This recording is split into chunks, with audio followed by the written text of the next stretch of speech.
Alright man, I took just a second to make this just for you so that you can see exactly how weapon types and monster weaknesses work.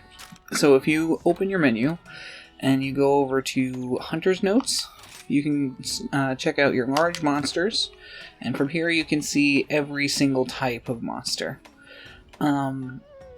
If you've hunted it, well, you'll only see the ones that you've hunted before, but if you've hunted it at least once, then let's just say you were after a Magnamalo.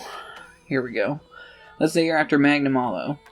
You can go over to Physiology using your L and R buttons, and you can see what Magnamalo is weak to in what specific capacities. So its head is weakest to slash and blunt damage, but it doesn't take as much from pierce. So you're not going to want to try and attack it with bow guns, the bow, stuff like that. Gun lance.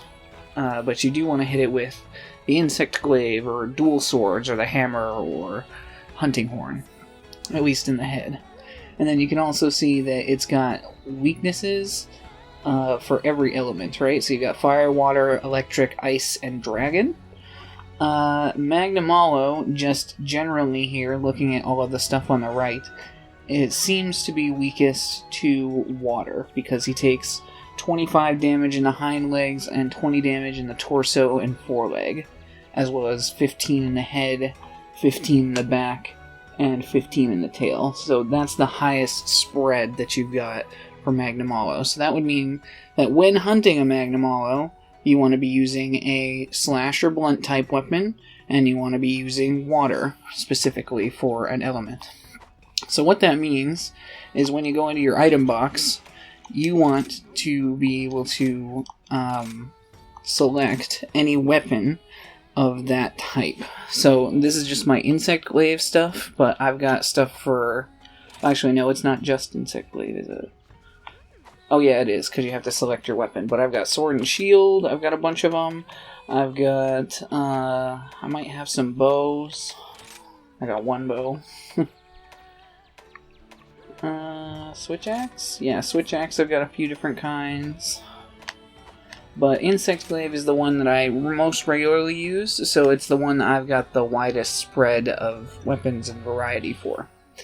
So I'm not going to go over Kinsects and their weapon types, because that's different.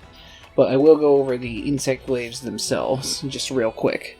So you can see the one I've got equipped here, the full bolt chamber, is a fully upgraded lightning insect glaive. You can see it's got 39 thunder damage and 180 base attack, as well as blue sharpness, which is good. That's pretty much what you would be looking for in a fully upgraded item. Around 220 or higher damage, and a good elemental bonus if that's what you're going for. This one, the Evening Calm, is the Nargacuga's weapon. It's basic. It doesn't do any elemental damage, but it has really high affinity, which means it'll have a higher crit rate. And then there's this one, the Leapfrog, which does water damage. It hits for about 230, so that's pretty solid.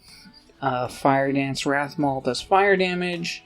McQueen's Regalia does poison damage. That one's blunt damage. That one's ice damage. Thunder damage. Blast damage. Blast is another good element that's not really explained, but it's basically just the ability to inflict blast blight and make a monster explode at random. More thunder, ice, dragon. I put paralysis on that one because I can use it. This is the rampage weapon. You can actually upgrade this however you like in every rampage weapon. I might have the rampage sword and shield. I do not. But yeah, you can upgrade the rampage weapon basically to have any type of affliction, which is great. Honestly, thunder damage is fine, and it can do paralysis, but there are Kinsects that can do paralysis powder. Where are you?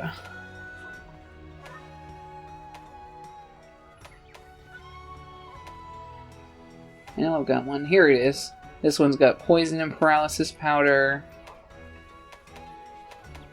I wish there were more Kinsects in this specific game, if I'm honest. But yeah, if I combine that weapon with this Kinsect, I'm very likely to paralyze the monster, at least if it's susceptible to paralysis.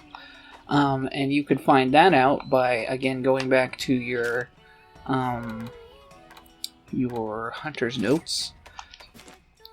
And this time let's go to Anjanath, because I'm pretty sure he's fairly susceptible to paralysis. He's sleeping all. So yeah, he's got pretty average lightning defense. It's not really something you would want to go after him with. But if we go over to ailments here, you can see it's got 1 star in Thunderblight. So that means you should generally be able to apply Thunderblight to an Anjanath, right? You can see, though, that it's got Water Blight as 2 stars, and water is its highest weakness. So on an Anjanath, you would generally want to be hunting with a water weapon. And then you can check the materials which come from which parts, basically. Let's see.